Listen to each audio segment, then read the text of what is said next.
काय म्हणते ते तू त्या सगळ्यांवरची केस. खूप विचार केला आणि मला असं वाटतंय की आपण आरतीला घरी चालू. आरतीने लकीवर फसवणुकीची केस टाकली.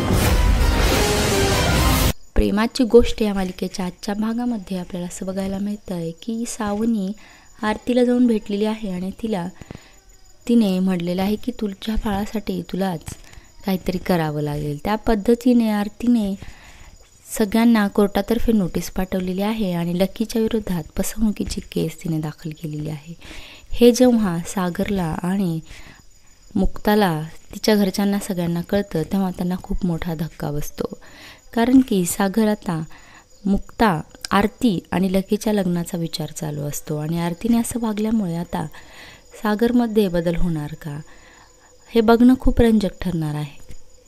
सावनीने केलेलं कुटकारस्थान घरातल्या सगळ्यांना कळणार का आणि मुक्ता आता आरतीला कोणत्या पद्धतीने समजावून सांगणार आणि आरती आणि लकीचं लग्न होणार का हे पाहण्यासाठी पाहता प्रेमाची गोष्ट.